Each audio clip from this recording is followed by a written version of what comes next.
Bonjour. C'est fou comment notre perspective peut changer rapidement parfois. On pensait qu'on avait des problèmes ici au Canada et en fait, quand on regarde ce qui se passe en Ukraine présentement avec la guerre qui a démarré, quand on voit la détresse des Ukrainiens, quand on voit tous les gens qui ont peur que cette guerre puisse prendre des proportions beaucoup plus grandes, eh bien, tout d'un coup, ça nous rappelle. En fait, il faut qu'on se rappelle que notre espoir réellement se trouve seulement en Jésus. Et j'irais jusqu'à dire aujourd'hui que notre paix se trouve seulement en Jésus. Et aujourd'hui, le titre de mon message, c'est La paix en temps de guerre. Et j'aimerais vous amener dans le psaume 23 aujourd'hui, composé par le roi David.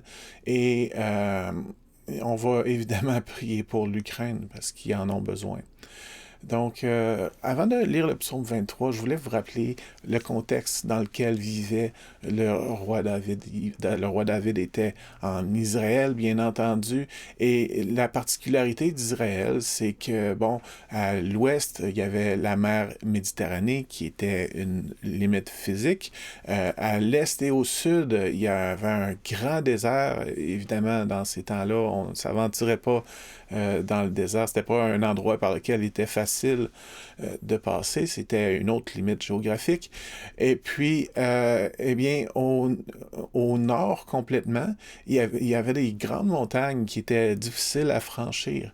Donc, les royaumes qui s'installaient dans cette région-là, eh bien, il y avait l'Égypte qui était au sud-est, qui était un endroit très prospère avec de l'eau, des terres qu'on pouvait cultiver. Donc, la population devenait parfois très prospère à cet endroit-là.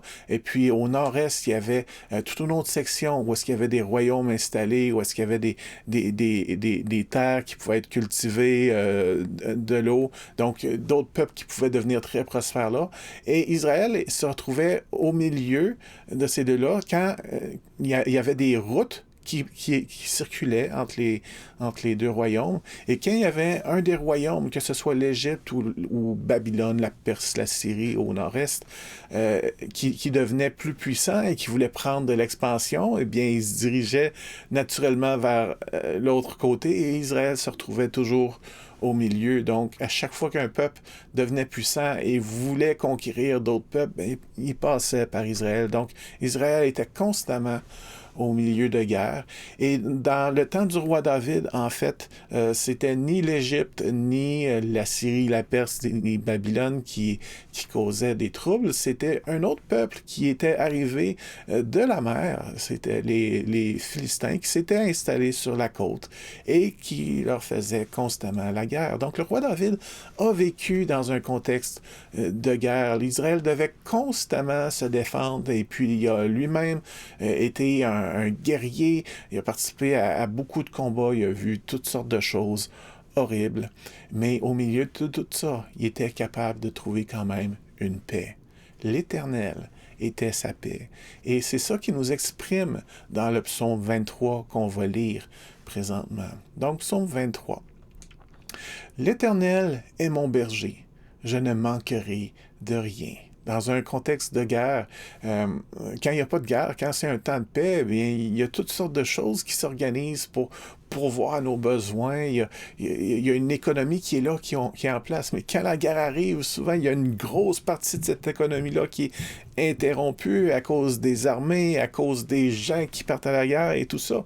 Et puis, c'est un temps où est-ce que les gens, souvent, ont tendance à manquer de choses.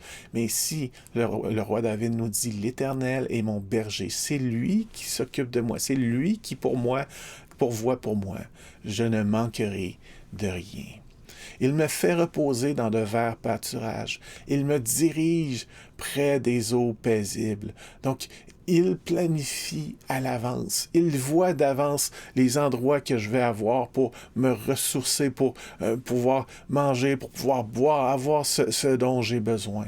Il restaure mon âme. Je vous disais que le roi David a vu toutes sortes de choses horribles, il a vécu toutes sortes de choses horribles qui ont donné, qui ont infligé des blessures à l'intérieur dans son âme. Mais l'Éternel restaure son âme. Et Jésus peut restaurer nos âmes alors qu'on vit des blessures.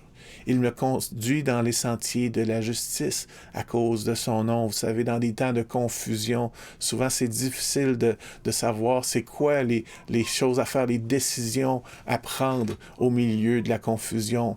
Mais notre berger peut nous diriger. Quand je marche dans la vallée de l'ombre de la mort, je ne crains aucun mal, car tu es avec moi. Ta houlette et ton bâton me rassurent. Peu importe les saisons par lesquelles on passe, on peut toujours avoir confiance en lui. Et ici, le roi David parle de la houlette et le bâton de son berger. Le berger va se servir de son bâton et de sa houlette pour diriger les brebis un petit peu, mais il va aussi s'en servir pour défendre les brebis contre d'autres animaux sauvages.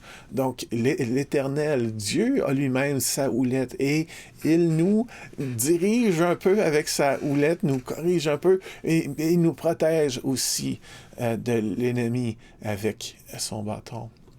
Et ici, ça parle beaucoup d'abondance même.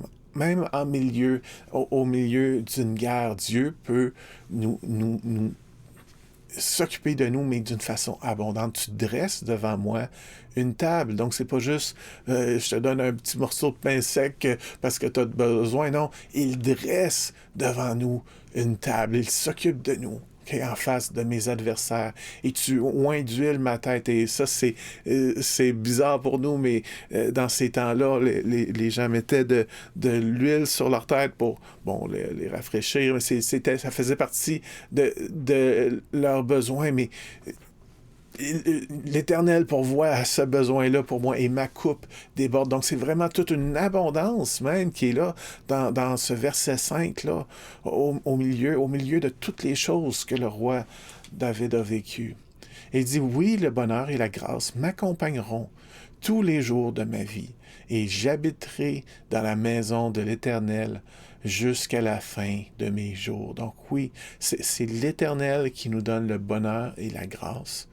Et ici, le roi David parle, il nous dit « J'habiterai dans la maison de l'Éternel jusqu'à la fin de mes jours. » Le roi David, il ne vivait même pas dans notre contexte où est-ce que Jésus aujourd'hui, il a brisé le rideau qui séparait les gens du lieu très saint dans le temple. Et puis, même, il a dit à la Samaritaine qu'il y aurait un temps où est-ce que on n'adorerait plus Dieu ni sur la montagne ni au temple, mais qu'on pourrait l'adorer en esprit et en vérité en tout temps. Et c'est accompli depuis qu'il a été crucifié sur la croix, depuis qu'il a répandu son esprit. On peut constamment être en communion avec l'Éternel. On n'a même plus à être physiquement dans un endroit qui est son temple ou quelque chose comme ça. Mais on voit ici le désir du roi David d'habiter dans sa maison,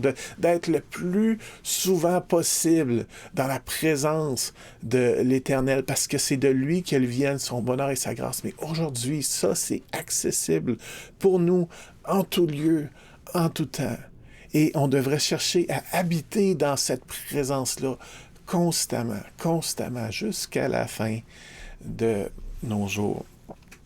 Donc, c'est ce que le roi David nous partageait. Et c'est fou, quand on lit ce psaume-là, c'est tellement un psaume paisible qui vient nous amener une grande paix dans notre âme, ça vient nous guérir à l'intérieur. Mais vraiment, le contexte du roi David était un contexte où est-ce qu'il y avait constamment de la guerre et où est-ce que c'était difficile de vivre en paix à l'intérieur. Mais lui la trouvait en l'Éternel. Et nous pouvons la trouver en l'Éternel, en Jésus. Et aujourd'hui, on va prier pour l'Ukraine.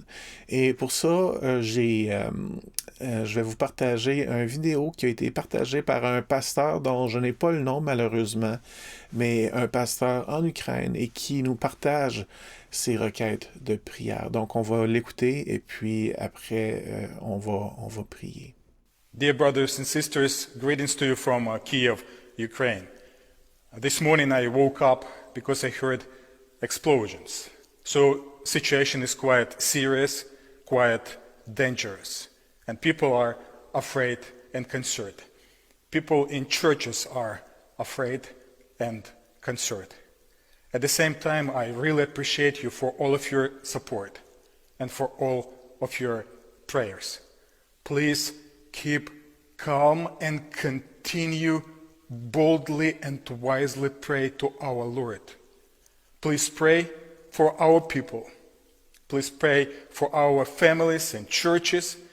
Please pray for all of our pastors, all of our missionaries, all of our radio hosts who share good news of gospel of Jesus Christ. Because in these dangerous times, this is what our people really, really need. And this is our priority. So we really need your prayers, your support, in order to be with our people and to show them hope that they could find only in our Lord Jesus Christ. Because He is the only one who could give real peace.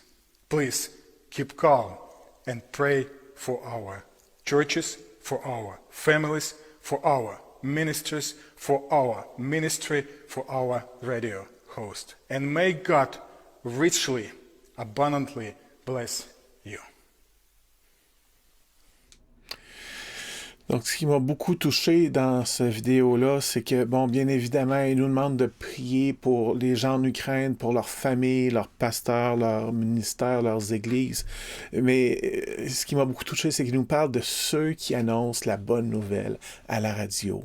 Les gens ont besoin d'espoir, et l'espoir est en Jésus, la paix est en Jésus, et présentement, alors que tous les Ukrainiens vivent dans la crainte, eh bien, ils peuvent entendre, s'ils se connectent, la bonne nouvelle à la radio. Donc, on va prier pour tout ça. Donc, Seigneur Dieu, on veut te présenter aujourd'hui tous les gens qui sont en Ukraine présentement et qui vivent dans la crainte, Seigneur. Je te prie on prie pour ta protection, Seigneur, pour chacun d'eux. On prie pour que tu te révèles à chacun d'eux, Seigneur, et que tu puisses être leur paix, leur protection, Seigneur Dieu, que tu puisses les protéger, les diriger, leur donner ce dont ils ont besoin, Seigneur Dieu.